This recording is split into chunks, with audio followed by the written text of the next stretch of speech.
Wales. And I wonder if the honourable member opposite remembers that not only did the Welsh Conservatives vote against this support, they introduced a motion to scrap the Welsh Government Sustainable Farming Scheme. I thought that the Welsh Conservative slogan was "farming needs a friend." That does not sound very friendly to me. Lorraine Beavers. Question number 5, Mr. Speaker. Minister. Too many children are held back by the scourge of poverty willfully created by the party opposite.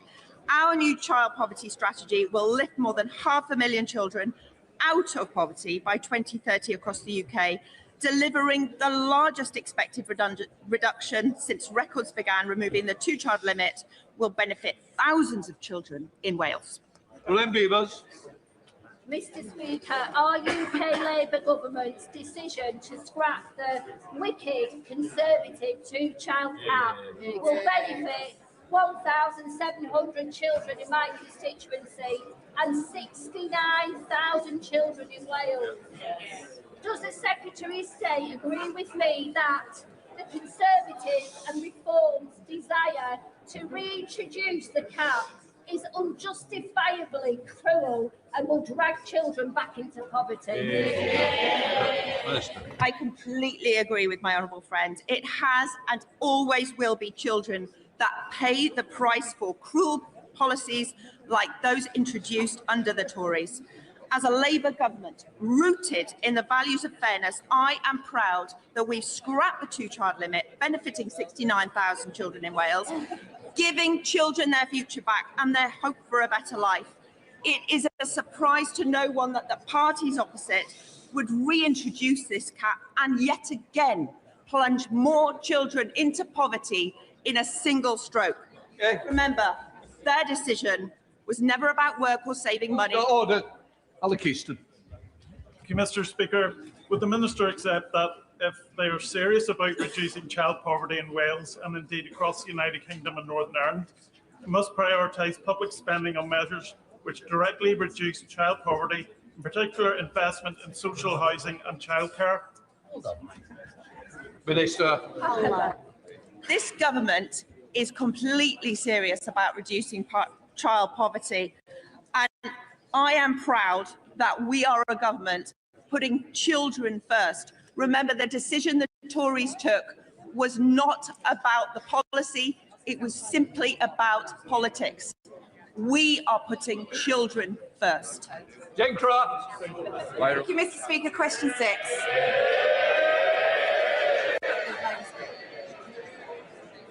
Six.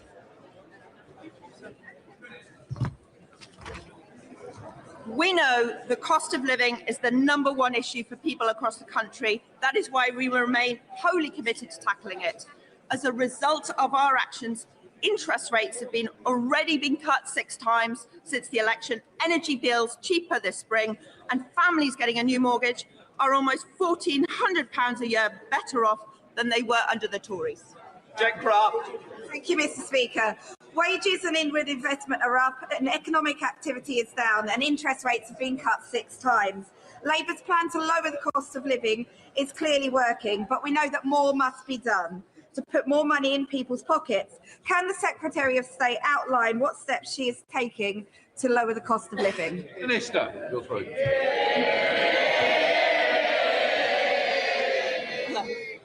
My honourable friend is absolutely right. One of the most important things to this Labour government is putting more money in the pockets of people across Wales and England.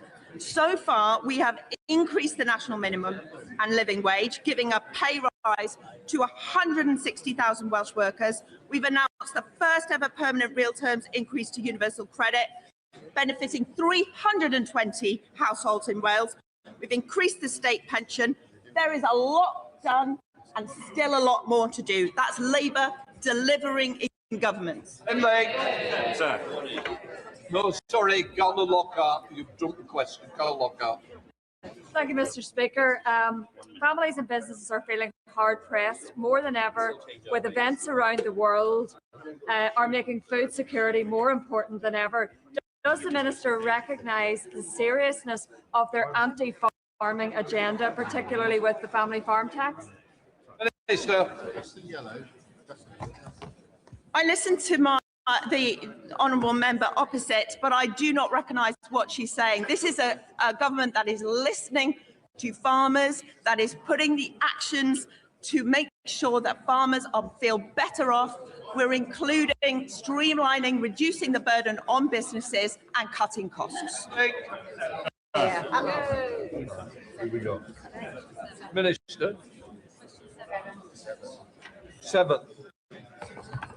The Secretary of State and I are working closely with the Cabinet Office colleagues to ensure Welsh farmers benefit from reduced costs and bureaucracy when exporting their produce to the EU.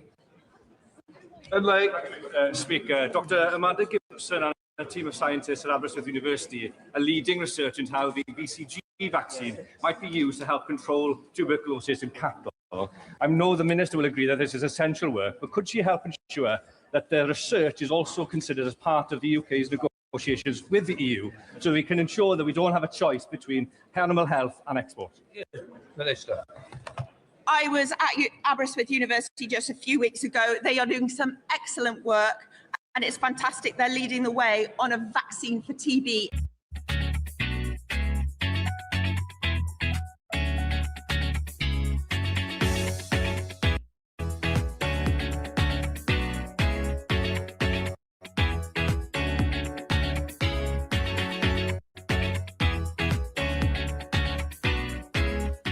Colleagues.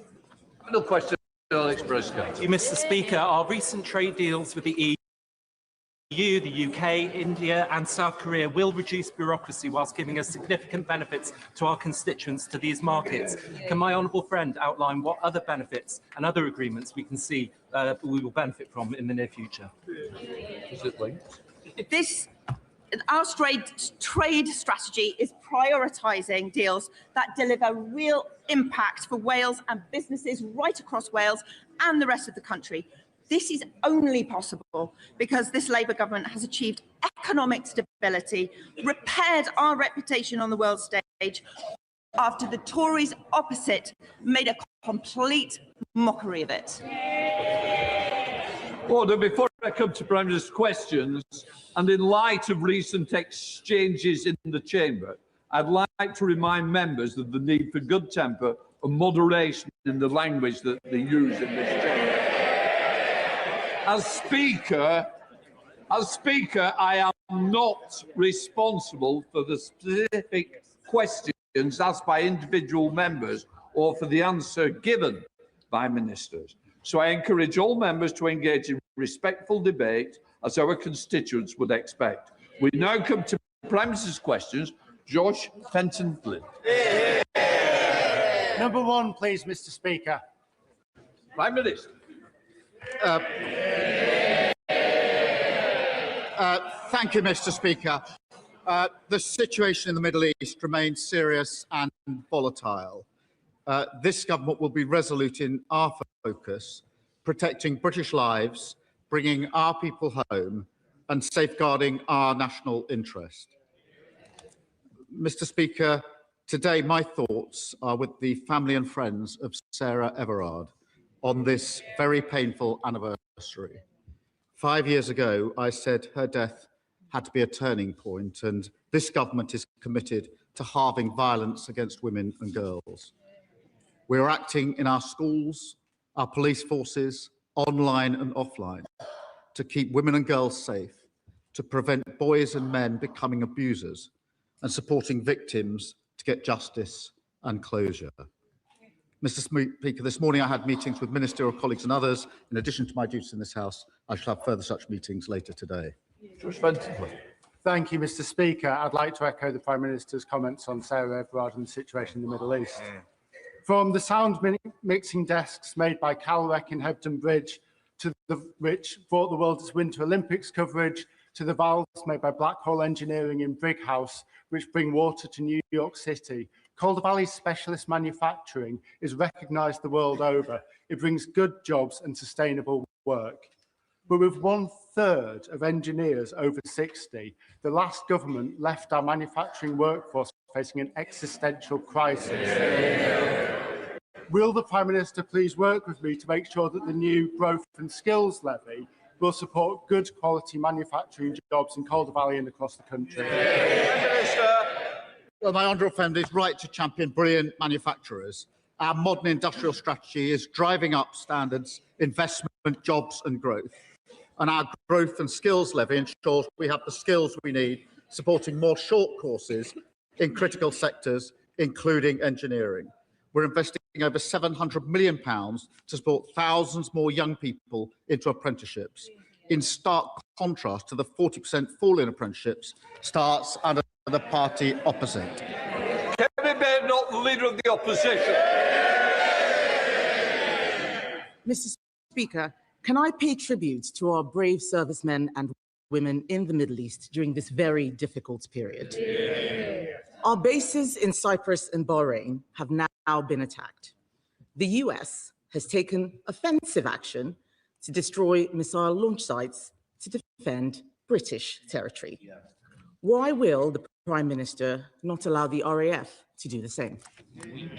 Prime Minister. Mr. Speaker, can I make clear this is obviously an extremely serious situation, and I know the whole country is worried about the potential for escalation. They're worried about the impact on their lives, particularly when they see what's happening with energy. The family and friends of those who are caught in the region will be worried sick about them. And of course, we've got civilians and military personnel at risk in the region. We need to act, therefore, with clarity, with purpose, and with a cool head. The protection of UK nationals is our #1 priority. And we're taking action to reduce the threat with planes in the sky in the region, intercepting incoming strikes, deploying more capability to Cyprus, and allowing US planes to use UK bases to take out Iran's capability to strike. What I was not prepared to do on Saturday was for the UK to join a war unless I was satisfied there was a lawful basis and a viable, thought-through plan. That remains my position. That wasn't the question I asked him. Nobody wants to see an escalation. The fact is, Mr. Speaker, our bases, in case they don't realize, our bases have already been attacked. Iran is trying to kill our servicemen and women. He is catching arrows rather than stopping the archer. That's what we're talking about. Why is he asking our allies to do what we should be doing ourselves? We are, I would say to Labour MPs, we are in this war whether they like it or not. What is the Prime Minister waiting for? Prime Minister. Mr. Speaker, let me give a little more detail, because for a number of weeks now, we've been pre-deploying our capabilities to the region. In doing so, we've been liaising very closely with the United States, as the House would have expected. Therefore, radar systems were pre-deployed, ground-based air defence was pre-deployed, counter-drone systems were pre-deployed, and F-35 jets were pre-deployed. Mr. Speaker, that is why, since Saturday morning, multiple F-35s and Typhoons have been in operation not just in the Middle East, but across Cyprus. Further missions were flown overnight, Typhoons defending in particular Qatar, and F-35s defending other regional parties. We're resupplying our air defence missiles today. Wildcat helicopters with anti-drone capabilities will be in Cyprus this week, and HMS Dragon will be deployed to the Mediterranean. And of course, in agreement with the US, they're using our bases to conduct the operations to strike Iranian missiles and launchers. Mr. Speaker, that is the action that we are taking. That is the agreement that we've reached with the United States to protect our nationals. Mr. Speaker, the Prime Minister has read out a long list. It is not enough. He says that we are pre-deploying. The one ship which we are sending HMS Dragon is still in Portsmouth. The fact is the Type 45s cannot take out incoming missiles. This is not enough. He's read out a long list. The people who understand know it is not enough. He should be doing more. Yesterday, the Chancellor could have given more money to defence. Instead, I don't know why they're laughing. I don't know why that's funny. That's not funny. Yesterday, the Chancellor could have given more money to defence. Instead, she gave more money for welfare. Their priorities are all wrong, Mr. Speaker. Their priorities are all wrong. They can chanter as much as they like. The fact of the matter is that the war in Iran is happening now. Order. Mr. Bailey, I don't like that. I don't think it becomes you either. An officer and a gentleman, I expect more. Come in bed. मैदान हो या जिंदगी, छोटी से छोटी तैयारी ही देती है प्रोटेक्शन, और प्रोटेक्शन ही देता है भरोसा। जैसे LIC की बीमा लक्ष्मी, एक खास प्लान सिर्फ महिलाओं के लिए, जहां छोटी बचत दे बड़ी सुरक्षा, ताकि आप रहें हर पल के लिए रेडी। LIC बीमा लक्ष्मी, रखे हर पल के लिए ready. It is happening now, but the OBR say the government won't hit 3% on defence for 5 years. The war is happening now. There is no urgency from the Prime Minister. Why is he leaving the job of funding our armed forces to the next government? Prime Minister. I'm not going to take lectures on defence from the party opposite. They came into office, and what did they do? They cut the defence budget. They missed army... Order. Mr. Philp, you moved from there to there. You're even louder here, so I think twice. Prime Minister. Not only did they cut the defence budget, they missed army recruitment targets every year for 14 years. They left morale in our armed forces at an all-time low, and our forces hollowed out. That's the words of Ben Wallace, the former Defence Secretary. Labour, by contrast, is delivering the biggest boost to defence spending since the Cold War. £270 billion over this Parliament. And we're doing that because we're focused on what matters. And she's right. The war is, of course, happening now. We have to focus on that. Across the country, people are worried about those that are trapped in the region. And, Mr. Speaker, that is why we're taking action. And I can update the House. That yesterday more than 1,000 British nationals arrived back in the UK on commercial flights from the UAE. A further 8 flights are due to leave the UAE to the UK today. I can confirm, Mr. Speaker, that the first charter flight is expected to leave Oman later today, and 2 more will come in the coming days. The country really does want to know this. I'm sorry.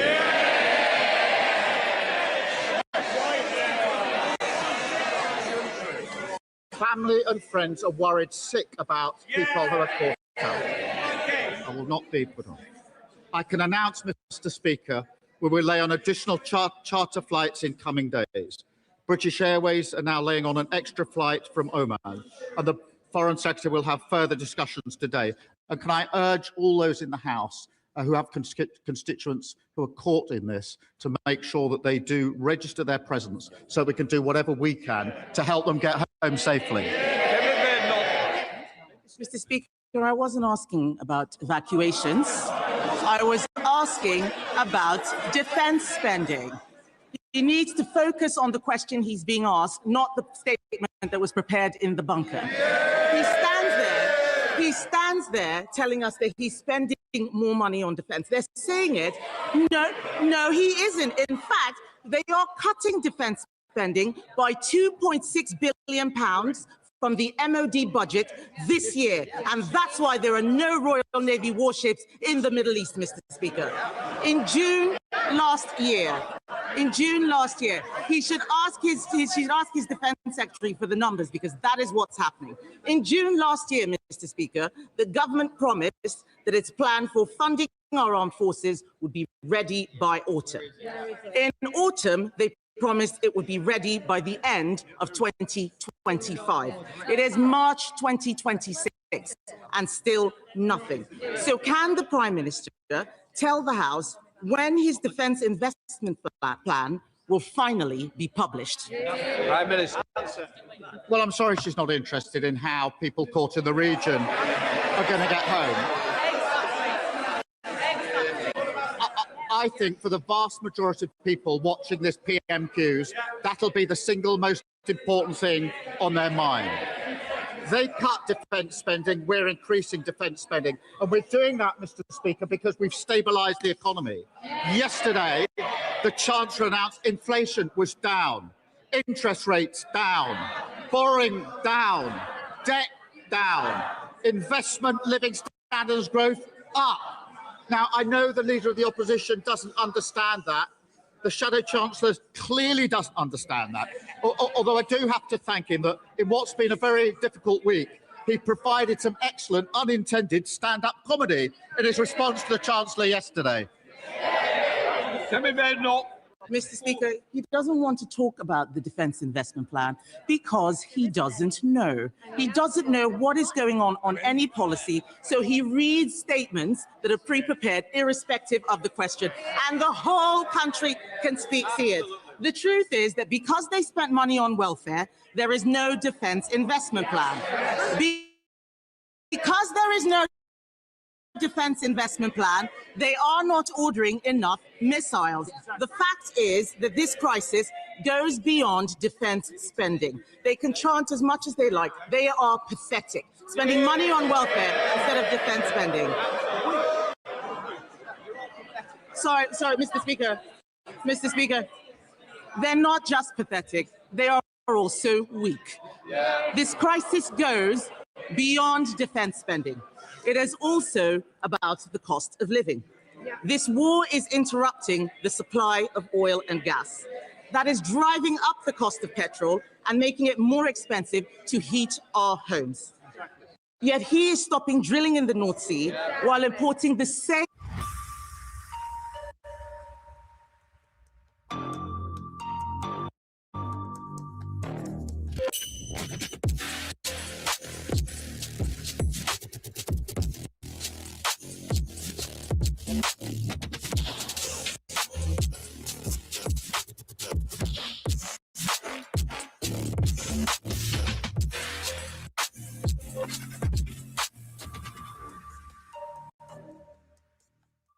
The Energy Secretary met the International Energy Agency yesterday, and the Chancellor is meeting oil and gas companies today.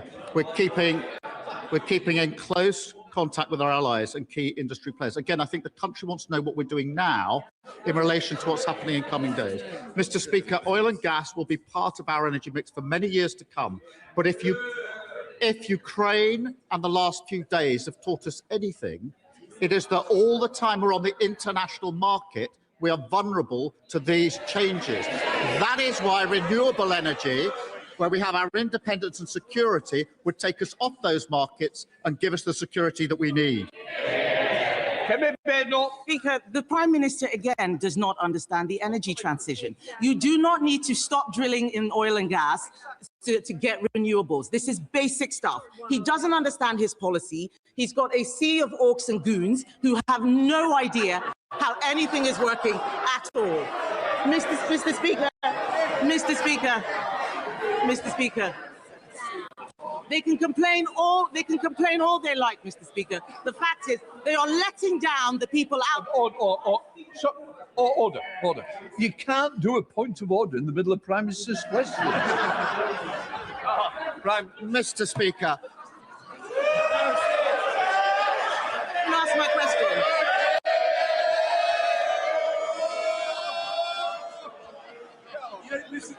You don't listen to the questions anyway. Mr. Speaker, the situation in Iran shows this Prime Minister has the wrong priorities. When it comes to defense, it's someone else's job. When it comes to welfare, they find the money. When our bases are attacked, they call the lawyers. When our energy security is under threat, they stop drilling in the North Sea. Mr. Speaker, the truth is, or in fact, Mr. Speaker, after last week's by-election, isn't the truth that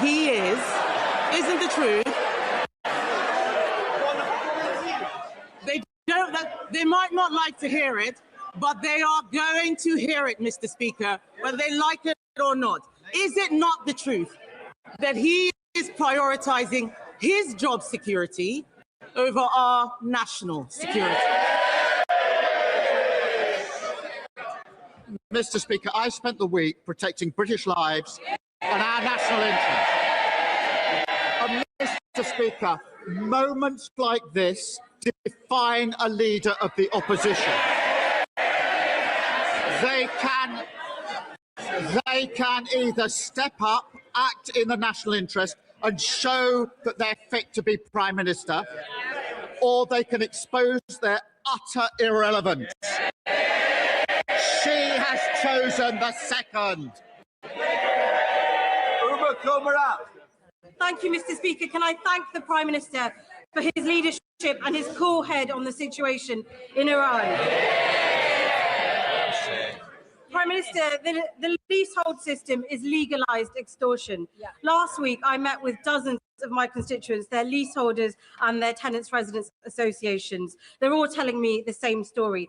Every single month, they're paying hundreds of pounds while their service charges keep skyrocketing. They're trapped between bad managing agents and a system that is broken. Can the Prime Minister tell me what this Labour government is doing to right this wrong once and for all? Prime Minister. Well, I know my honourable friend has been fighting for her constituents and holding management companies to account. Our reform bill will end the broken, outdated leasehold system and make the dream of home ownership real. Mr. Speaker, we're capping ground rents, delivering transparency on service charges, and scrapping the presumption that leaseholders pay landlords legal costs. Our focus is on saving people money and giving them more control of their home and creating a fairer housing system. Sir Ed Davey, Leader of the Liberal Democrats. Thank you, Mr. Speaker. Can I associate myself with the Prime Minister's remarks on Sarah Everard and the need to do far more to tackle violence against women and girls? And can I also associate myself with the Prime Minister's remarks on Iran, as we rightly debate how to make tax exiles pay their fair share? It is absolutely right that the government does everything it can to get all British citizens to safety. Mr. Speaker, experts are warning that families could see their energy bills rise by £500 a year as a result of Trump's illegal war. But millions of families and pensioners are already struggling to keep their heads above water thanks to years of a cost of living crisis. When Putin invaded Ukraine, he and I campaigned for months to get the Conservatives to act on energy bills. This time, will the Prime Minister save families that anxiety and give a cast iron guarantee today that he will not let energy bills rise by £500 this year? Prime Minister. Can I thank him for raising this, because I know this will be a concern to the public who are watching what's going on and very concerned about the impact it will have on their lives. It is important that I emphasise the actions we've been taken urgently this week with our allies, with the energy agencies across the world, and the work we're doing to make sure there's safe passage for energy across the world. We will continue to do that. I was glad that we were able to bring energy price bills down by £150 announced just the other day. We will keep a very close eye on this. I do know how important it is for the British public. Sir Ed Davey. Well, I thank the Prime Minister for his reply, but I hope he will act if energy bills do go up by £500. Mr. Speaker, Donald Trump's war on Iran has not only brought more chaos across the Middle East, it's increased the threat to our national security here at home. Iran's Revolutionary Guard has previously plotted several failed terrorist attacks in the UK, targeting Iranian journalists, British Jews, and members of this House. Now they are more desperate and dangerous than ever. We've called for the IRGC to be prescribed as terrorists for years. The last government failed to do it, and so has his. So will the Prime Minister table emergency legislation to better protect our country from Iranian terrorists? Will he do it this week?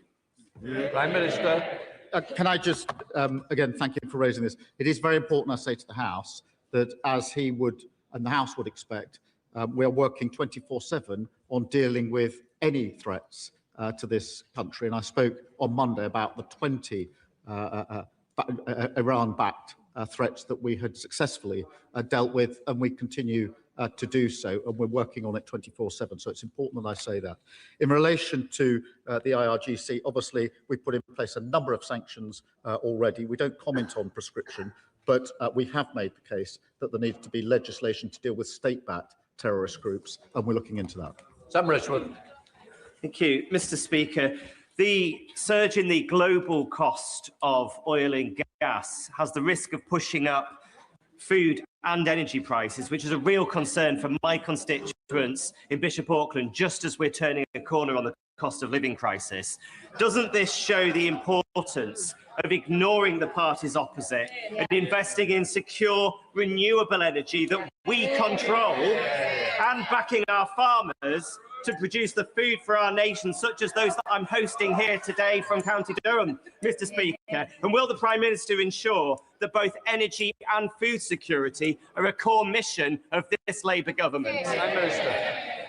Well, his energy security is critical to food security, and the sprint to clean energy is the only way to get off the volatile international fossil fuel markets, cut bills and deliver energy security. And Mr. Speaker, since we came in...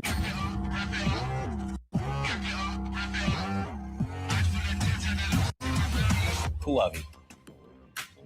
We're the ones you notice, but can't quite define. We don't fit in. We never tried to. And we're not rebels. Not a cult. We're a club. A tribe. People know who they are. And hear it well. Feel like one of us? You don't need an invite. Crimson Club. Join the club. Responsible for our armed forces being able to squeeze into Wembley Park and to Ibrox. But he is responsible for our posture. He is responsible for ignoring the request to deploy a Type 45 destroyer 2 weeks ago into the region. And we now learn that HMS Dragon will not leave, hasn't left, and won't be in to defend Cyprus for over a week. Will the Prime Minister understand that I welcome the commitment for increased defence spending, but if we're only planning to get to 2.5% by 2027, it's not enough. It needs to be reconsidered. He needs to go faster where others before him did not. And he needs to take these steps, not just for protection of our values across the world, but also for the protection of our consumers who are impacted by this conflict today.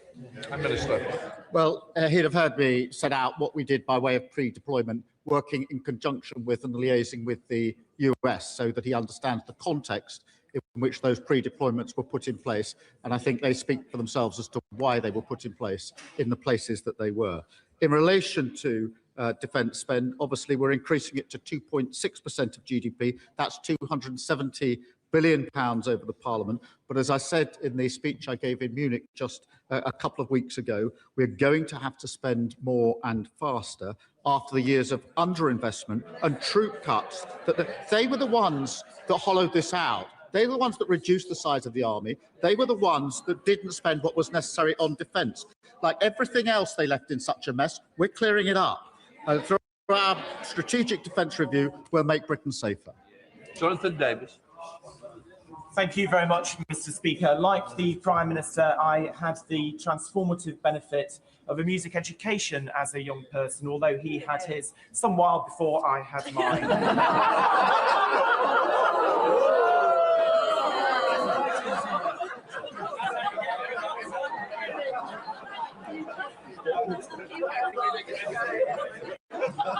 After more than a decade of declining music in schools, the government's new National Centre for Arts and Music Education and measures coming through the curriculum review will ensure that more young people benefit from the opportunities that my right honourable friend and I both had.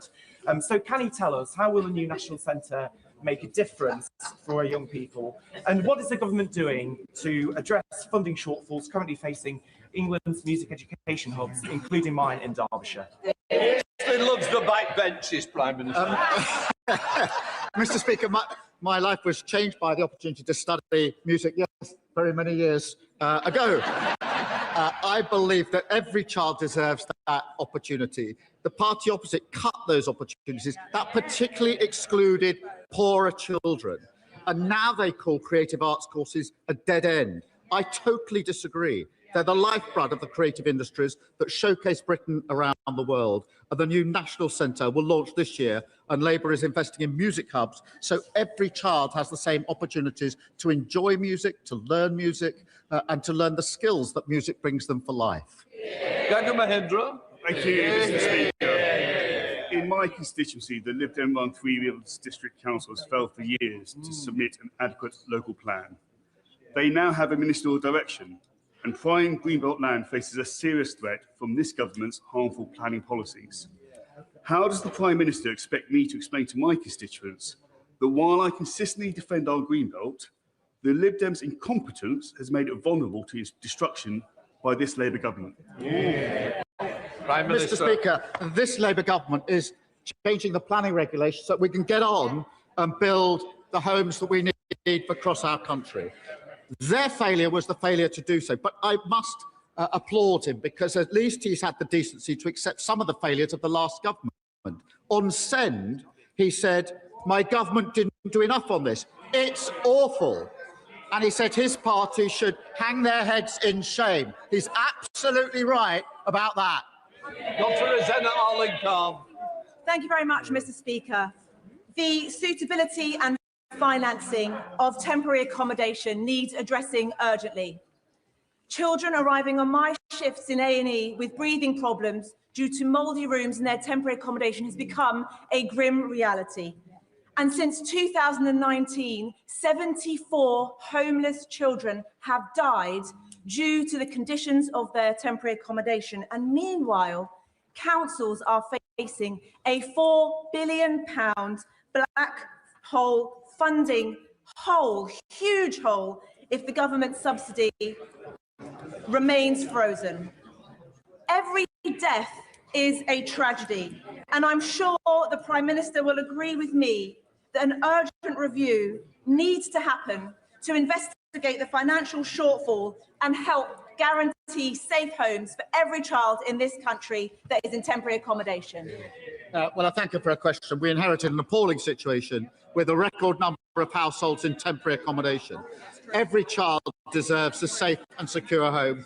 Mr. Speaker, we're investing £950 million in the local authority housing fund to increase supply of quality accommodation. We're banning Section 21 no-fault evictions, introducing a new, stronger, decent home standard, and investing £39 billion to deliver the homes that families need.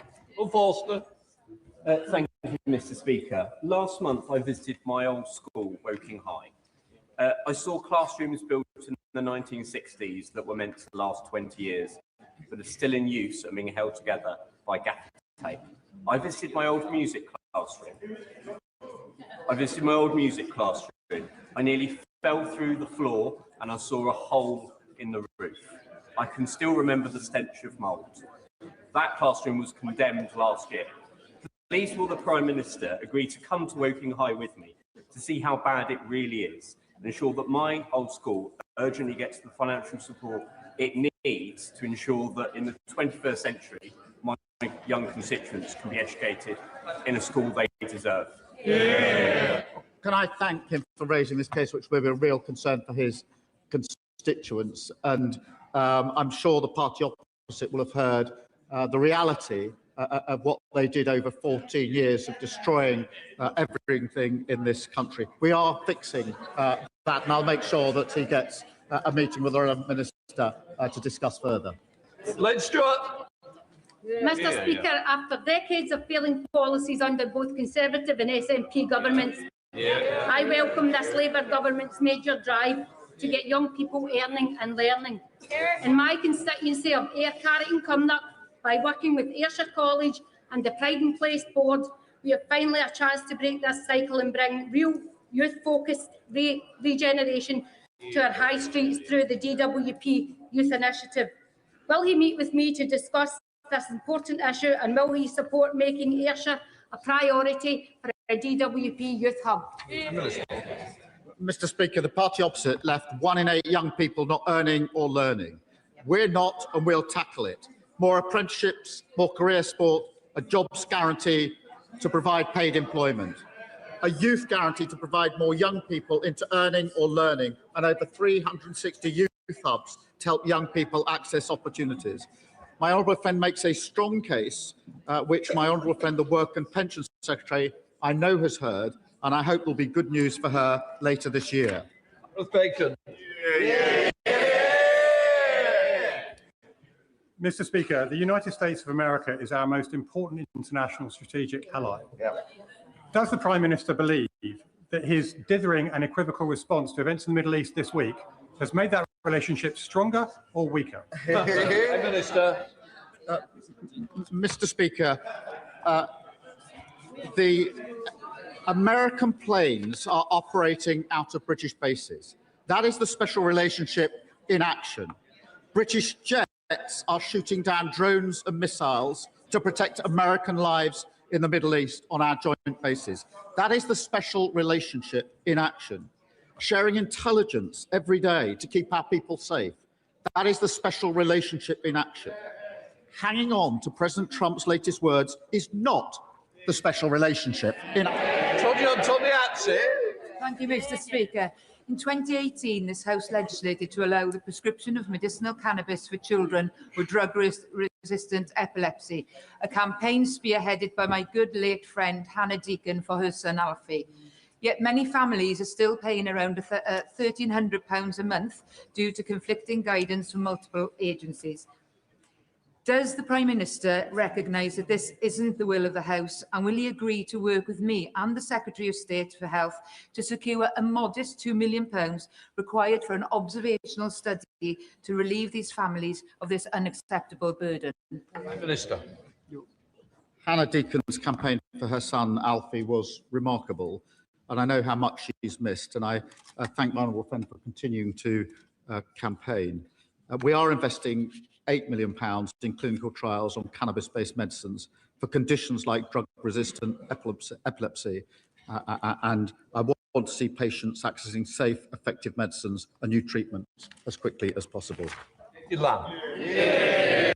you, Mr. Speaker. The government's proposed terms of reference for the inquiry into rape and grooming gangs are fatally flawed, as victims and survivors have pointed out. They won't address the role that race and religion played in motivating these crimes. They won't lead to prosecutions for those involved in the cover-up. And they won't even investigate all cases, only a select few. The consultation on these terms ends this Friday. If enough people call for changes, including through groomingangjustice.uk, will the Prime Minister please assure us that the final terms of reference will reflect these concerns? Baroness Longfield is now beginning the work of the inquiry, with victims and survivors at the heart of the process. Under this government, convictions that are at the highest level ever, we're introducing mandatory reporting on child sexual abuse and putting a legal duty on police to collect ethnicity data. But forgive me if I don't take suggestions from the honourable member who said people legally and settled here should go home to ensure that the UK is culturally coherent. That is a grotesque way to talk about our friends and neighbours, and I rather suspect that her next question will come from her sitting up there. Thank you, Mr. Speaker. 9 years, 4 months ago, Britain was basking in its success of the Rio Olympics. But each day, month and year since, women have lived with the chronic pain of undiagnosed endometriosis, according to Endometriosis UK's new report. The UK's average wait time for diagnosis has worsened since 2020, with women in Scotland waiting even longer, with an average wait time of 10 years and 2 months. At the start of Endometriosis Action Month, will he commit to reduce diagnosis wait times and end the lost decade for women living with endometriosis? Can I thank her for this and tell her that we hosted the International Women's Day event on Monday, and I spoke to so many women who are concerned about this issue. It is totally unacceptable that women have waited sometimes up to a decade for endometriosis diagnosis. We're renewing the Women's Health Strategy improving training for doctors and cutting wait times for gynecology services. These will be prioritised through NHS Online or investing in research on how to improve diagnosis and treatment. You wish on. Thank you very much, Mr. Speaker. After his inept and failed coup against the Prime Minister last week, Anna Sarwar announced Labour's Scottish new campaign slogan. It wasn't into the abyss, it was rather the inspiring hold your nose and vote Labour. But with the stench of the Mandelson scandal still in our nostrils and the stink still emanating in the Labour Together affair and just the general whiff of rot hanging over this doomed Prime Minister after his hammering at Gorton and Denton, isn't it the case for Scottish voters that some smells are simply too unpleasant to ignore? Prime Minister. Anna Sarwar has been asking his party to be honest about the political pressure they applied at the Queen Elizabeth University Hospital and taking the action that's needed to reassure patients and families. This scandal shows how much Scotland deserves change with Anna Sarwar. Thank you, Mr. Speaker. In my constituency of Watford last week, several amazing charities held their annual sleep out. They raise awareness of homelessness with people signing up to sleep outside at Watford Football Ground. Over 120 people raised over £15,000 of vital funding, and over 200 attended, including the volunteers. Watford FC Community Sports Education Trust, New Hope, Hearts Young Homeless, One YMCA, Dens and Hand on Heart did a fantastic job. Britain's Got Talent semi-finalists Electric Umbrella were on hand to give a performance to participants. Will my right honourable friend congratulate their efforts and outline what the government is doing to end the scourge of homelessness? Can I thank him for raising this, because everyone deserves a safe place to call home. And let me pay tribute to all of the organisations working to tackle this. We're investing a record £3.6 billion into our national plan to end homelessness. That includes, Mr. Speaker, boosting the supply of temporary accommodation, record funding for tackling rough sleeping and ending inappropriate use of B&Bs for families, and no-fault evictions, which we know drive people to homelessness. Final question, Zoe Franklin. My constituent Hannah tragically ended her life using a substance purchased from overseas. Following her death, the coroner issued a prevention of future death report containing specific recommendations. Since 2019, Molly Rose Foundation has identified at least 65 similar cases where coroners have made recommendations to separate government departments. Progress on these issues has been slow, and vulnerable people continue to be left at risk as a result. Will the Minister set out what steps the government will take to ensure systematic oversight of coroners' reports and their findings, and will he support proposals for an independent national oversight mechanism to track trends in preventable deaths and ensure lessons are learnt so that future lives can be saved? Prime Minister. I thank her for raising the individual case and the general cases and reassure her we are working on the very issue that she's raised. Point forward to Kitty Lamb. The Prime Minister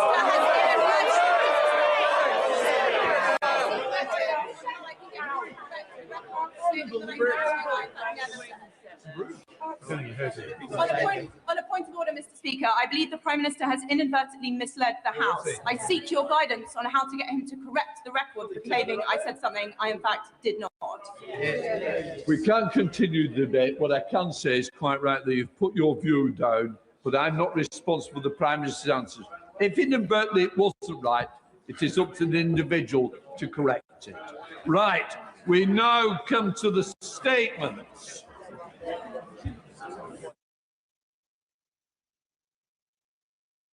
Mr. Jarvis.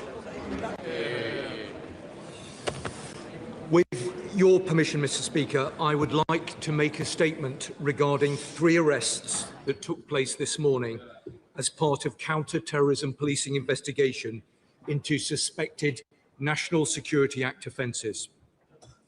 I can confirm that this relates to China. I can also confirm that this relates to foreign interference targeting UK democracy. Mr. Speaker, for reasons that you will understand, it would not be appropriate for me to comment on any aspect of what is now a live investigation. It is absolutely critical that we do not hamper the work of the police or prejudice any future legal processes by what we say in this House today. I would, however, point the House to what the counter-terrorism police have just said in their own statement, namely that this morning, officers from counter-terrorism policing arrested 3 men as part of an investigation into suspected National Security Act 2023 offences. All 3 men were arrested on suspicion of assisting a foreign intelligence service contrary to Section 3 of the National Security Act. Of course, any decision as to whether to proceed with a prosecution would be a matter for the Crown Prosecution Service. Now, Mr. Speaker, this government stands resolute in our resolve to counter foreign interference activity targeting the UK from any state actor. The government has been consistent and unambiguous in our assessment that China presents a series of threats to the United Kingdom. We remain deeply concerned by an increasing pattern of covert activity from Chinese state-linked actors targeting UK democracy. This involves attempts to obtain information on UK policy making and interfere with our sovereign affairs. From the November MI5 espionage alert warning about Chinese intelligence officers targeting individuals with access to sensitive information on Parliament and government, to the attempted interference activities of Christine Lee in 2022, this government will not tolerate it. And I can confirm to the House that British officials have formally démarched Chinese counterparts in London and Beijing about these allegations to raise our strong concerns. However, as this is a live investigation, it would not be appropriate to comment further. But let me be clear. If there is proven evidence of attempts by China to interfere with UK sovereign affairs, we will impose severe consequences and hold all actors involved to account. In the meantime, the government is taking robust action to ensure the UK's democratic institutions and processes are a hard target for this activity. The National Security Act provides our intelligence agencies and law enforcement with the modern legal tools they need to deter, detect and disrupt the full range of state threats. The action counter-terrorism police have been able to take this morning is an example that that legislation is working well. The political influence tier of the Foreign Interference Registration Scheme under the National Security Act also provides an essential framework for ensuring that those who seek to undermine our democracy are held to account. I also continue to drive across government the delivery of our counter-political interference and espionage action plan, which I announced to Parliament on the 18th of November. This is being coordinated in strong partnership with the parliamentary security authorities. Our aim is to forge a cross-party and whole-of-society shield to safeguard UK democracy.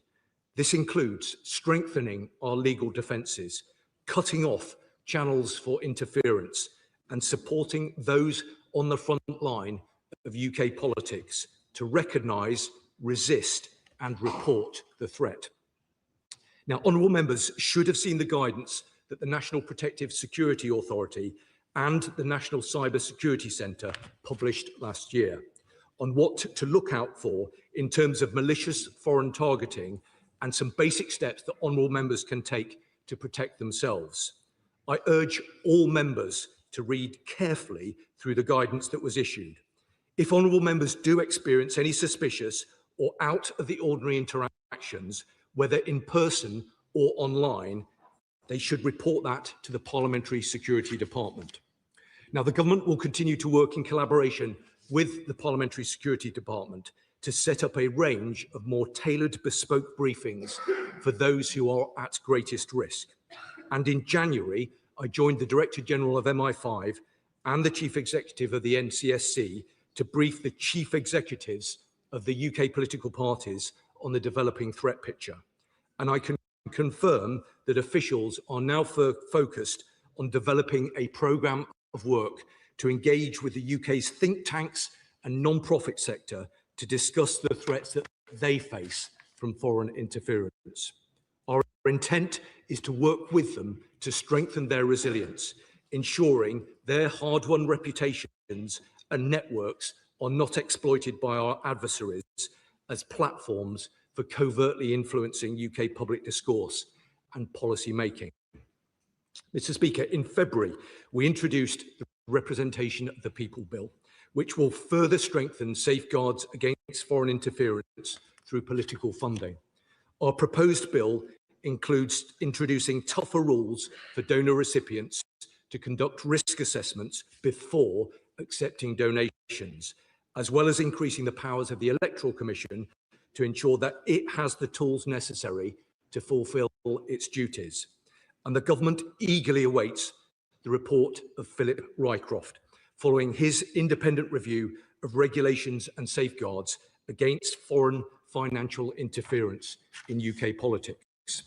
The review was commissioned to rigorously test the financial safeguards we currently have in place and will specifically consider safeguards against illicit funding streams, including the use of crypto assets.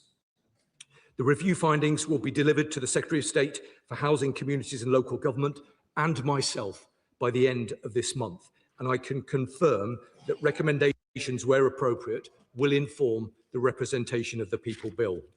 We are also working on new powers to counter foreign interference, including a prescription-style tool to disrupt proxy organisations undermining our security.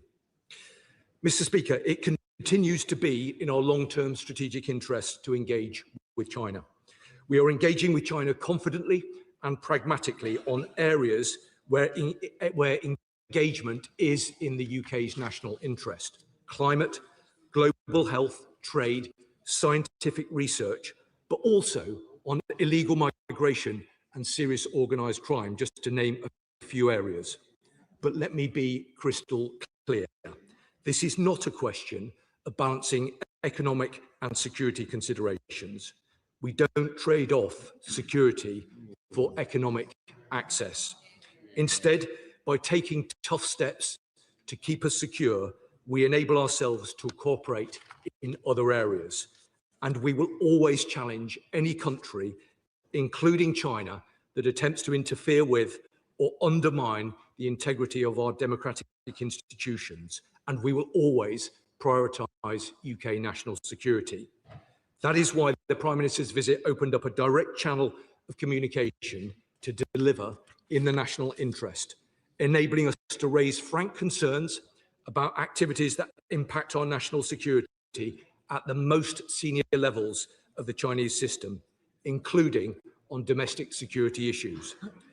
Mr. Speaker, I can assure members of this House and the public that further steps can and absolutely will be taken to defend our democracy. The government is steadfast in our commitment to disrupting and deterring China's interference activity wherever it takes place. I commend this statement to the House. Order. I'm sure we'll appreciate the fact that the Minister has come to the House at the earliest opportunity to provide an update on these serious issues. As there is now a live police investigation, members should exercise caution in saying anything that risks or prejudicing that investigation. But I thought it was important that the House, and I've got to thank the Minister who went through this to get it on at the earliest possible time. Sir Secretary of State, Alex Burkhardt. Thank you, Mr. Speaker, and I thank the Minister for advanced sight of his statement, and I do appreciate the speed with which he's come to the House today. But, Mr. Speaker, here we are again. Another year, another Chinese spy scandal. And the backdrop to it is this government's failed policy of appeasement. The government must now, surely, be coming to the realisation that unless the United Kingdom stands up to these threats, our country will continue to be treated with disdain. We watched how the government allowed the Chinese spy case involving members of this House to collapse. We watched as despite the interference in our democracy, the government approved the Chinese mega embassy in London. And we watched as the Prime Minister went to Beijing, cap in hand, begging for trade deals to mitigate the costs of his own disastrous economic policy. We in this House watched as these things happen, and the Chinese state watched too, and saw that it could act with impunity. And the Minister says that there is no trade-off between democracy, our democratic and national interests and security interests and our economic interests. But I'm afraid that is exactly what has happened. Now, I do understand the Minister will be unable to say very much about the new case, but I think we all know what we're dealing with here. So I hope he will be clear about what the government's response is going to be. And I hope he will talk a little bit about whether this case touches on members in this House. Because whilst we've been here, the BBC and The Guardian have reported that one of those arrested is the spouse of a sitting Labour MP, and that another is the spouse of a former Labour MP. Given that this is being reported in the press, will the Minister confirm whether or not this is true? Will he also give a cast iron guarantee to this House that the government will do everything in its power to prevent this case from collapsing? We have seen this show before. Will he promise that, unlike last time, the Chinese ambassador will be summoned by ministers and told that aggressive interference in our country and its democracy will no longer be tolerated? And will he, actually, Mr. Speaker, I should say how right you were to deny that ambassador access to this House? Will he also commit to placing China now on the enhanced tier of foreign influence registration? The Minister says that China presents a series of threats, but during the last spy scandal, the government refused to say the crucial words, that China posed a risk to our national security, and they wouldn't publicly accept that China was opposed or hostile to the interests of the United Kingdom. Can he really accept that can he now accept that this position is no longer tenable? The Minister says that if there is proven evidence of attempts by China to interfere with UK sovereign affairs, the government will impose severe consequences and hold all actors involved to account. Look, we sincerely hope that this is true. But it wasn't true last time, Mr. Speaker. And so here we are again, and we will, unless this government finally steps up, be back here time and time again. Thank you, Mr. Speaker. Well, can I thank the honourable gentleman for his response? I mean, I'm grateful to him for acknowledging the speed at which the government has sought to brought forward a statement. And I know that he and right honourable and honourable members will understand that there are very strict limitations in terms of what I can say about what is obviously now a live police investigation. But let me also say that I hope I speak for all sides of the House when I say that these are the most serious matters that require us as a House to put the protection of our democracy above any political point scoring. And that is the way in which we should approach these proceedings. Now, he's sought, for reasons I understand, to critique the government's position, and I understand why he sought to do that. But I can say to him that I am confident in the government's response to this incident and to our wider agenda on countering political interference. But of course, it is right that members from across this House have the opportunity to scrutinise government policy and to ask questions. And that is precisely why we've moved at pace to provide an opportunity for them to do so. I also want to give the member opposite and other right honourable and honourable members a guarantee that, given the sensitivity of these issues and the obvious need to protect the operational activity of our police and the security services, we will look for other opportunities to provide appropriate briefings to the relevant members across this House by the relevant experts to ensure that they can be updated in a way that we are simply not able to do in this House. Now, the honourable gentleman did raise a number of questions, and I know that he will understand that there are strict limitations in terms of what I can say. But let me give him an assurance of the seriousness with which we take these matters. I've always believed that the work that takes place, led by government, but across this House to defend our democracy, should be a shared endeavour. The Defending Democracy Task Force was an initiative brought forward by the previous government. This government has invested in it. It is the fulcrum point by which we coordinate activity across government and with law enforcement partners, working very closely with Mr. Speaker and the parliamentary security authorities here in the House to ensure that our elected representatives are properly protected against the threats that we face. And I give him an assurance of the government's absolute determination to stand with all members to ensure that they are properly protected. Now, he knows, because we've had these exchanges on numerous occasions, that matters relating to prosecutions are very specifically matters for the Crown Prosecution Service. And it isn't for ministers from the dispatch box to opine and to make judgments on them, because the CPS is rightly independent of government. But he does know, as do other honourable members, how extremely disappointed the government were that the trial in last autumn did not proceed.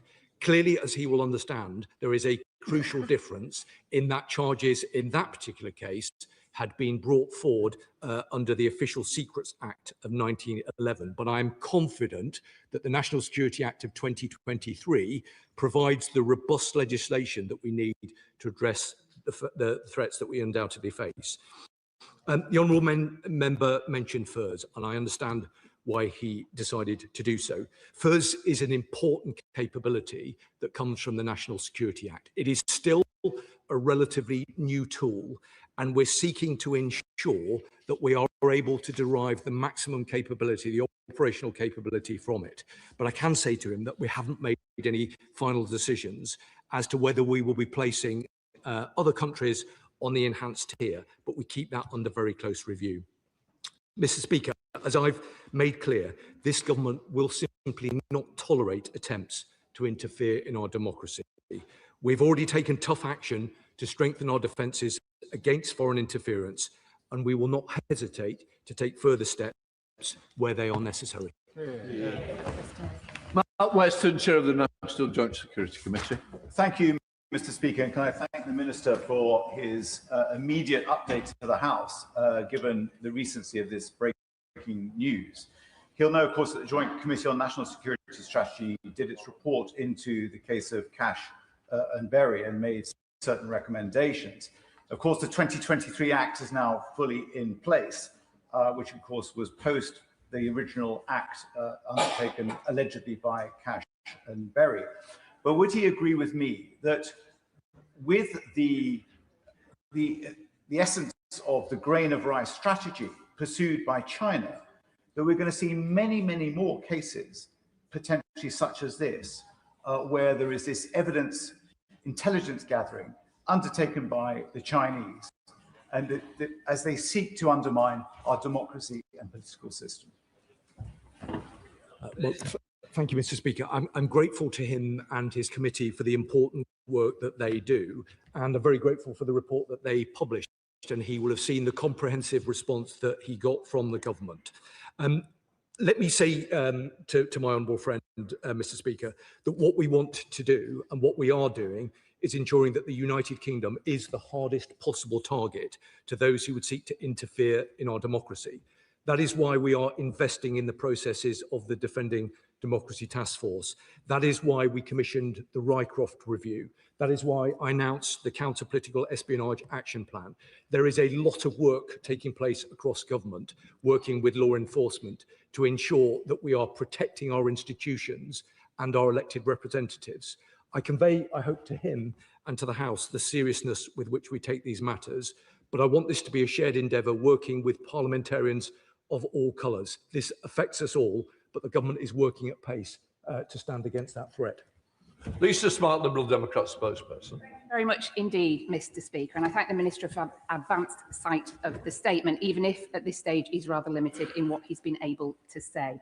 He's entirely right, though, that we must continue to allow the police to do their job and to do it well. We remain grateful to all of those who are working to keep our country safe, both here in the UK and abroad, and it is essential we defend our country, our democracy, including through a robust response by counter-terrorist police. The arrests this morning highlight the continued reach of foreign interference in the UK, whether it's spying in its raw sense or the pervasive and persuasive influence of foreign money in our politics. The government could be doing more to put an end to the clout of foreign money in our democracy. And there's an opportunity to limit the influence of foreign money through the Representation of the People Bill. But a spotlight on corruption has made clear provisions in the bill as it stands, looking at company revenue rather than profit, can be easily exploited and far too easily gamed to allow foreign money in, and this must stop. The Security Minister mentions the Foreign Influence Registration Scheme in his statement, but, and not for the first time, Mr. Speaker, wasn't able to mention any plans he has to add China to the enhanced tier. Yep. How many times must we all come to this House to hear a report of further rounds of arrests under counter-terrorism legislation for this government to take this action? Does the government plan to review its decision to allow the building of the Chinese mega embassy? And will the government go further to stop foreign money being funneled into our democracy, including an absolute donation cap and a ban on those who have worked for foreign regimes from making donations at all? Well, Mr. Speaker, I'm grateful to her, and let me take the opportunity on behalf, I'm sure, of all members in this House to thank those for the vital work that they do to keep our country safe. They are the best of us, and our national security is underpinned by their endeavours. She raised, I think, three important points. She's right to raise concerns about foreign money in our politics. The government does take these concerns incredibly seriously. It's precisely why we've commissioned Philip Rycroft to conduct at pace an independent review into this issue. Now, she may be aware that we debated these matters in Westminster Hall just a couple of weeks ago. I encouraged her party colleague to make formal representations to Mr. Rycroft. I'm grateful for her confirmation that they've done that. That is very much appreciated, because this is an important body of work that will provide recommendations to the Secretary of State for MHCLG and myself in the next couple of weeks, in time to inform the representation of the People's Bill. So this is a very timely piece of work and a very good opportunity to ensure that that bill provides the protections that I think collectively we want it to. She mentioned FERS, and I understand again why she does so. FERS is a useful tool, but it is still a new tool, and we are working to make sure that it provides the maximum operational capability, and we're looking very carefully at how we can use it to best effect. She also mentioned the embassy. Again, I understand why she does. So she knows the government's position with regard to the embassy. Again, I'm a bit limited in terms of what I can say about that because of ongoing legal proceedings, but I refer her to the remarks that I made previously. There is a strong national security case for the embassy. She will have noted, I know, the letter that was sent to government from the Director Generals of MI5 and GCHQ, and I am confident that that is the right thing to be doing. Alex Beresford. Thank you very much, Mr. Speaker, and I want to thank the Security Minister for his statement and for all the work he does on the Defending Democracy Task Force. And put on record my thanks to the law enforcement authorities, national security agencies, and so on. From what I've read online, Mr. Speaker, one of the arrests that took place today took place in my constituency. So given that, that I understand my constituents will obviously be concerned to hear that, I wonder what the Security Minister can say to reassure me and my constituents that the police and all relevant authorities have the relevant resources they need to keep them safe and keep our democracy safe. And given, if I'm right to assume what I've read online is correct, would he meet with me at the earliest opportunity in order to discuss this further? Well, Mr. Speaker, I'm grateful to the honourable member. On countless occasions, he's raised important points with regard to our democracy, and I'm grateful to him again for doing so today. I can give him the assurances that he seeks, that the police do have the resources they need to do a difficult and complicated job. And of course, I'd be happy to meet with him at the earliest available opportunity. Father House, Sir Edward Lee. The Chinese only represent strength, and for them, everything is transactional. So I think the country would rejoice if the government summoned in the Chinese ambassador and said this to him: this sort of behavior is intolerable. You cannot build this mega embassy in just about the most sensitive site in London while you behave like this. I'm not asking about what MI5, MI6 said. This is transactional. You know, treat British nationals like Jimmy Lai properly. Don't spy on us. Otherwise, we're going to pause this embassy until you learn to behave. Mr. Speaker, I'm grateful to the Father of the House. I think he will have heard my introductory remarks where I was clear that Chinese officials have been démarched both here in London and in Beijing. He talks about the transactional nature of the relationship. I hope that he would accept that this government has to and does act in the national interest. There are absolutely areas where we need to cooperate with China, and I referenced some of them, but that does also include some areas within the law enforcement space, whether that is illegal migration, whether that is serious organised crime, whether that is narcotics trafficking. So I honestly think it would be naive of anyone, and I'm certainly not saying that the Father of the House was putting forward this view, but it would be naive of anyone to say that we shouldn't be having some kind of functional working relationship with China. But as I was crystal clear in my opening remarks, national security is the first priority of this government, and we will do everything we need to do to safeguard our country and safeguard our democracy. Speaker, the conflict in Iran is deeply concerning, and I was glad to see that the government's flights are set to leave the Middle East tonight. What more can myself and my colleagues do to protect the safety of those stuck in the region and from bad faith actors? I'm not quite sure it's relevant. Karen Bradley. Thank you very much, Mr. Speaker. Given the vulnerabilities of members of Parliament, can I urge the Security Minister to work with the parliamentary authorities to not just pass information to members of Parliament, but work proactively with members of Parliament to make sure we are all aware of the risks that are posed to us and the steps that we need to take to ensure that we are not exposed to interference from foreign states? Mr. Speaker, the chair of the Select Committee is absolutely right.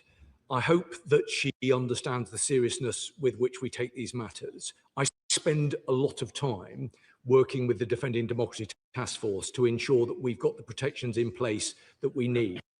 That isn't just about elections, it's about our democracy on an enduring basis.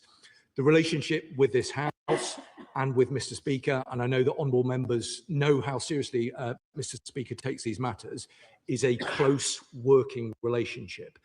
I will always make myself available to talk to colleagues about any matter of concern that they might have. There has been quite a significant amount of guidance that's been issued over the last few months. I really would encourage members of this and the other House to engage with the materials that have been published, but where they have further concerns, to raise them through the Parliamentary Security Department and with myself. Thank you, Mr. Speaker. I thank the Minister for his update on this difficult case. Now, in his statement, he did confirm that the government is working on a prescription-style tool to disrupt proxy organisations undermining our security, quoting from the statement there. When will this tool be ready? And does it include the recommendations set out by Jonathan Hall? Well, Mr. Speaker, I'm grateful to the honourable member, and I think he raised this matter with the Foreign Secretary just yesterday, and he's right to do so. He will know that the government commissioned Jonathan Hall to look at the legislative framework, given the concerns that we had that there wasn't an appropriate legislative tool to prescribe a state-backed organisation. Mr Hall has made a number of recommendations, all of which have been accepted by the government. He will understand that I'm not able to talk, and I'm conscious that the Leader of the House is sat here, and he will not expect me to talk about matters relating to parliamentary business. But I can give him the assurances that he seeks, that the government is seeking to deliver this tool, and we would seek to bring forward legislation at the earliest available opportunity. Jeremy Wright. Thank you very much, Mr. Speaker. As I hope the Minister would accept, the last trial of those accused of alleged espionage on behalf of China founded, to put it at its mildest, because of a lack of shared understanding between the Crown Prosecution Service and the government about the evidence the government could properly submit in support of that prosecution. I don't expect him to comment about the specifics of this case, but would he accept that it would be sensible for the government now to ensure that as this matter develops, there is no such misunderstanding that occurs, and the relationship between the CPS and the government is in the right place to ensure that evidential conversations are held early rather than late? And finally, would he accept that it would be sensible for the Intelligence and Security Committee to be kept up to date as this matter develops, given that we meet in private and the risks of prejudicing future prosecutions are lower in our case? Well, I'm very grateful to the right honourable member, and I share much of the analysis that he's brought forward. Misunderstandings are never helpful, and under these circumstances, above all else, we will make sure that there are no misunderstandings. He knows the disappointment that is felt across government and within the agencies and law enforcement in terms of where we got to back in the autumn. And of course, I give him an absolute assurance and commitment that we'll do everything that we need to do to make sure that the CPS are able to make a judgment. But as he will understand, that has to be independent of government. In terms of his point about the ISC, I think he's absolutely right about that. And he will understand that events have moved incredibly quickly this morning, and we'll want to take a moment later today to reflect on what needs to happen next. But I give him an absolute assurance that we want to work closely with the ISC as part of that process. Peter Dowd.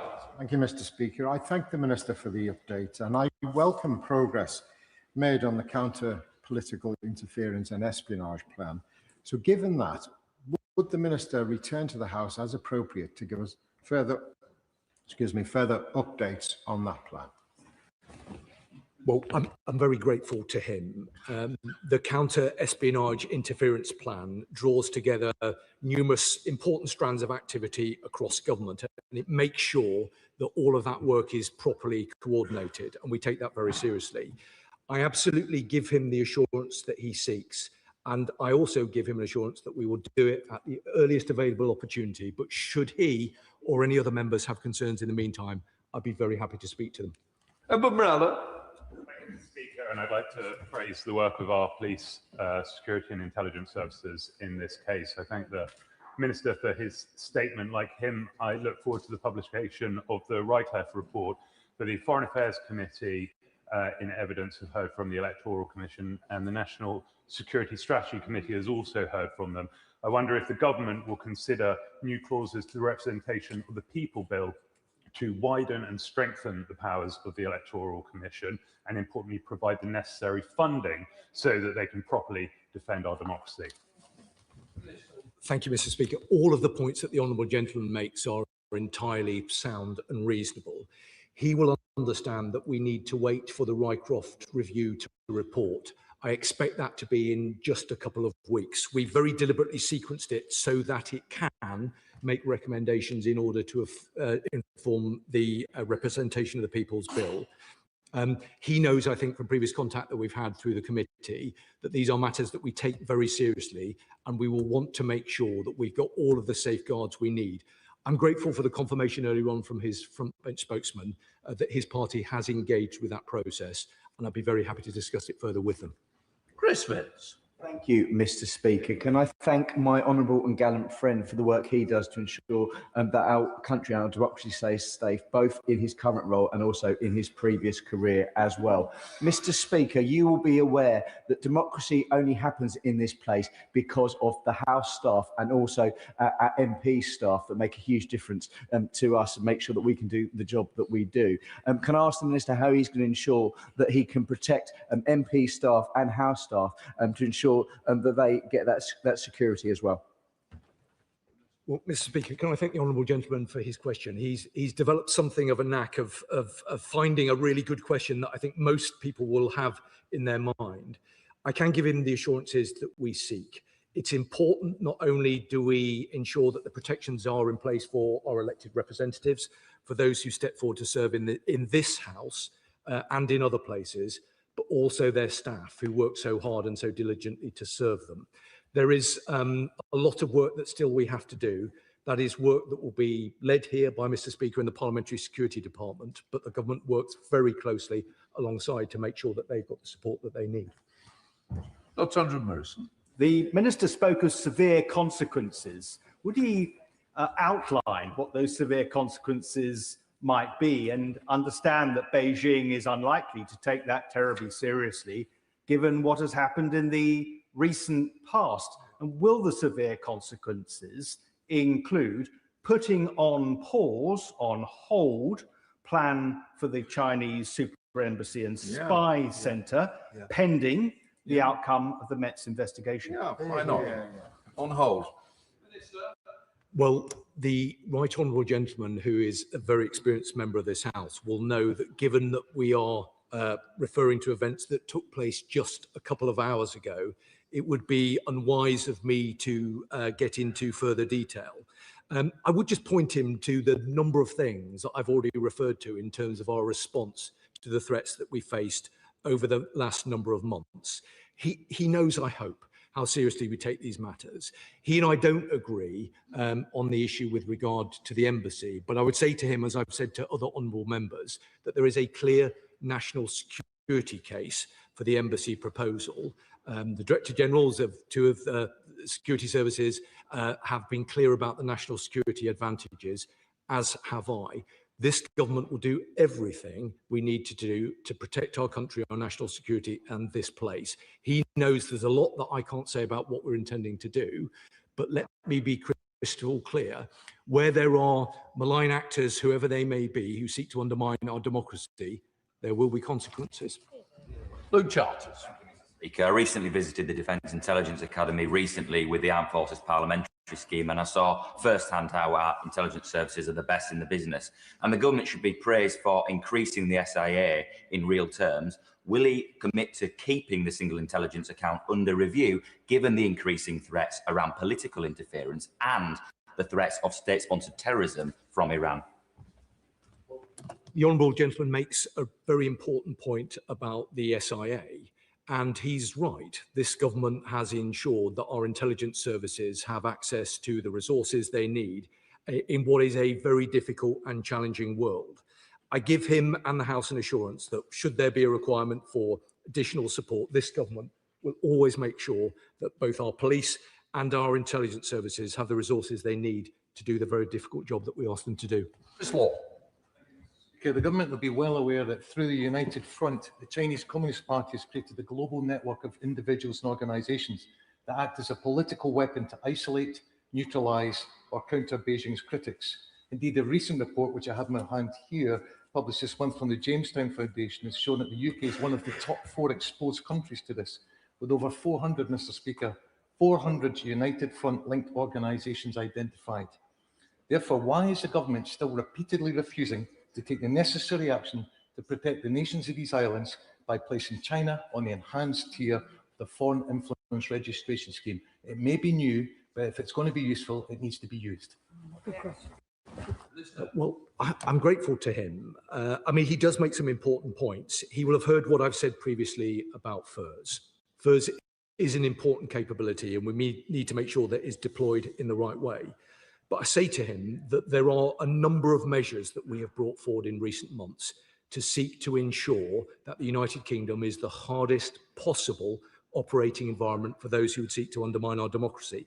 There are lots of things that we're doing that I'm not able to talk about, but I give him an assurance that we're taking these matters incredibly seriously and we will do everything that we need to do. Speaker, the Minister will know I've raised my concerns about foreign interference from Russia, from China on many occasions, and today's events really underlines why that's so important. That's why I welcome the Rycroft review. It is fundamentally important we get to the bottom of foreign interference in our politics.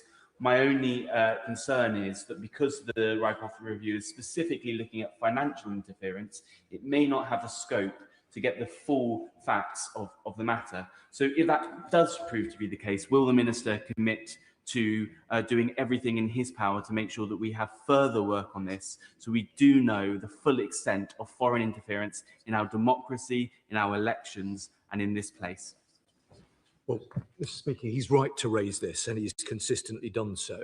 I do think that the Rycroft review provides a very important opportunity to stock take these threats, challenges, and work out how best we are going to respond.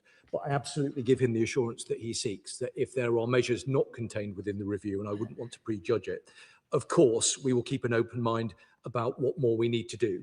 We do have a number of powers already that we need to make sure that we're using to maximum effect. But where there is a requirement for new legislation, new powers, or additional resources, we won't hesitate to bring them forward. Dr. Keir Millen. As the Minister has said, at the heart of this is the question of whether our enemies and malign actors fear the consequences of hostile acts against us, which is why many of us say that the embassy should be paused. But why would the Chinese be worried about consequences to spying when this week another malign actor attempted to kill British armed forces personnel, attacked sovereign territory and suffered no consequences? What lesson does the Minister think China will take from our failure to defend our own territory from military attack? Well, the honourable gentleman has raised his concerns and he's entitled to do so. I do think it was important, and many would not necessarily agree with this, that the Prime Minister went to China in order to have frank conversations relating to our national security. People should understand that if they seek to commit criminal acts or to undermine our democracy or attack our country or undermine our democracy, there will be consequences, and this government will make sure that this is the hardest operating environment. Richard Tice. Thank you, Mr. Speaker. I recently made a submission to the Rycroft review about my concerns about Chinese communist regime influence on the Labour Party. The Minister will understand, given that we now understand that the partner of a sitting Labour MP and the partner of a former Labour MP have been arrested today, the Minister will understand why I shall be updating that review ahead of my meeting with the Rycroft review next week. Could the Minister confirm whether or not the Rycroft review can take account of these arrests, or whether it will need to be extended until charges are not made? Well, Mr. Speaker, I'm very grateful to the honourable gentleman that he's taken the opportunity to contribute to the Rycroft review, not least because he and a number of his colleagues have an expert insight into the consequences of foreign interference. And I hope he's very much taken the opportunity to reflect on that and to feed that into the review. The review itself, of course, is being conducted independently by Philip Rycroft. He will report by the end of this month, which means, and of course it is independent, there is absolutely time and space for him to reflect on any events that have taken place recently. This is an important piece of work and it will inform government policy, not least in terms of cracking down on some of the foreign money, well, all of the foreign money that should not be in our politics. Again, it's a matter that honourable members in his party know quite a bit about. Speaker, China is a risk and we've got so much evidence of that. But despite this, the Secretary of State for Energy Security has signed an energy deal with China, which gives them cooperation with us on batteries, on offshore wind, on cables, on inverters. It effectively gives them access to our energy grid. And this is a massive risk. As Security Minister, was he consulted by the Secretary of State for Energy Security about this deal before it was signed? She raises an important point, Mr. Speaker. I can give her and the House the assurances that we've got checks and balances in place to ensure that decisions such as the ones that she's referred to are made in a way that enables our continued national security. We work collaboratively across government. It is a system that we inherited from the previous government, but we will do everything that we can to make sure that we are taking informed judgments. Where it's appropriate to take judgments that will aid economic advantage, of course we will do so. But underpinning all of that will be decisions to ensure that we make sure that nothing undermines our national security. Luke Taylor. Thank you, Mr. Speaker. I'm sure I join all colleagues in this chamber to share my shock at the news this morning, but also the disgust at the news that the Chinese state had targeted the partners of sitting and former MPs. So from a personal perspective, can I ask that the government and the minister ensures that those who are affected are supported for this utterly outrageous targeting of those closest to them? Turning to the practicalities of what that may imply, can he reassure us all around the chamber that if through the inquiries any suggestion that information was accessed through a sitting or former MP that may well have affected the decision-making of the government, particularly towards the Chinese embassy, that that decision will be paused, will be reviewed and potentially reversed? Well, Mr. Speaker, I know that the honourable gentleman understands that I can't comment about the specifics relating to individuals. I can say to him that along with the Director General of MI5, I briefed the chief executives of political parties here in the UK just recently, including his own party.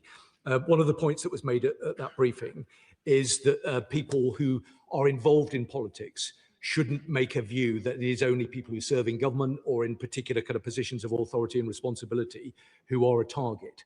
All of those who are involved in the wider political ecosystem are in play here. And that is an important message for people in this and outside of this place to understand. I'm grateful for the other point that he made. He knows the government's position with regard to the embassy. There's nothing more I can say about that now. Dr. Neil Shastri. Thank you very much, Mr. Speaker. And I know how seriously the Minister takes national security, and he will feel keenly any interference with our democracy. But the 4,500 Hong Kongers who live in the borough of Solihull will take cold comfort from the words that officials have been demarched. Can the Minister guarantee that the Chinese ambassador to the UK will be summoned by the Foreign Secretary for an interview without coffee? Well, I'm grateful to him, and he's right. I do take these things incredibly seriously, and I'm grateful to the point he made about Hong Kongers in his constituency. I mean, I can say to him that I have personally raised concerns regarding the arrest warrants and bounties directly with Chinese authorities, and he will have heard the remarks that I made earlier on with regard to officials being démarched. The Hong Kongers have an important role and play an important contribution in our country. He knows the government's position with regard to transnational repression.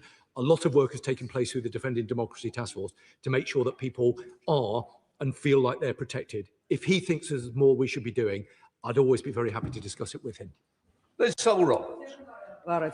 It's a source of concern that 2 of the 3 men arrested were arrested in Wales and that they have close associations with the Labour Party. Given that the Senedd goes to the polls in just over 2 months, in the shadow, of course, of the Nathan Gill scandal, what support is to be given to the Electoral Commission to ensure that there are sufficient resources to safeguard those elections against the growing threat of foreign interference? Well, she's right to raise the importance of the work that the Electoral Commission do. They are a key member of the Defending Democracy Task Force, and we work very closely to make sure that they've got the powers that they need to do the difficult job that's asked of them. She will understand, obviously, that the Rycroft Review and the representation of the People's Bill will not provide legislative change in advance of elections that are taking place in May, which is precisely why we're working very closely with the devolved institutions, and we will be having further contact with them over the coming weeks in order to ensure that the important elections that are taking place around the country in May take place in a fair and free environment. That's what we all want to see. Mr. Speaker, can the Security Minister confirm whether the partner of the sitting Labour MP arrested on espionage charges of spying for China had a parliamentary pass? Well, I'm disappointed that the honourable gentleman didn't ask me about furs, because he's consistently done so, and I always enjoy our exchanges. He will understand I have come here at extremely short notice in order to provide an update to the House. I can't get into the operational details of matters that took place just a few hours ago. Just to reassure you, the answer is no. Carl Lockyer. Speaker, the Minister has said numerous times that the government always prioritise UK national security. Those words ring hollow whenever we think of the Chinese embassy and the fact that this government has granted a mega embassy close to underground cables carrying highly sensitive data. Surely, in light of these highly concerning developments, this government should actually show courage, strength and leadership, and with immediate effect revoke the decision in the interest of national security. With great respect to the Honourable Lady, and I always listen very carefully to what she has to say because she represents a part of the United Kingdom that I have a long-standing interest in, but she's not right to say what she says about the embassy. I refer her to the comments that have been made by the ISC, comments that have been made by the Director Generals of our security services.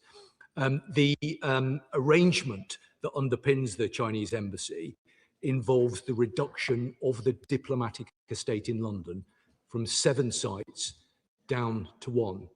I hope, when she looks at it in those terms, the Honourable Lady will understand that there are national security advantages from this proposal. Dr. Luca. Thank you, Mr. Speaker. A Member of Parliament's partner has been accused of spying for China. Now, the Minister's been asked several times, has the Foreign Secretary or the Home Secretary specifically asked and summoned the ambassador to come and explain themselves? If not, why not? The honourable member, I think, will have heard from my opening remarks that Chinese officials have been démarched both in London and in Beijing. I hope that he will also understand that we are referencing events that happened earlier this morning. Speaker, as Home Secretary, I delivered the National Security Act largely because of the threat posed by China. Now, if the media reports are true, what will the Minister, well, does the Minister agree that the perception of conflict of interest, compromise and bias are just as damaging as actual conflict of interest, perception, compromise and bias? And will he reassure the House today that the Labour Party will do everything and take appropriate measures to protect the probity of the investigation and maintain public confidence? Well, let me say to the Right Honourable Lady that, of course, the government will do everything to ensure that the counter-terrorism police, the intelligence agencies have whatever they need to conduct this investigation. And as she will understand from her time as Home Secretary, that is conducted independently of government. It's not for the Security Minister or for the Home Secretary or for any minister for that matter to start getting involved in the business of an investigation. That would not be appropriate, and I hope that she would acknowledge that. Let me just say something positive to her, because she was Home Secretary when the National Security Act was introduced in 2023. This is a vital piece of legislation. This is making a real difference to our ability to counter those who would seek to do us harm. It is a valuable tool in our armoury, but where there is a view that we need to add more tools to that armoury, we will definitely do so. Greg Rister.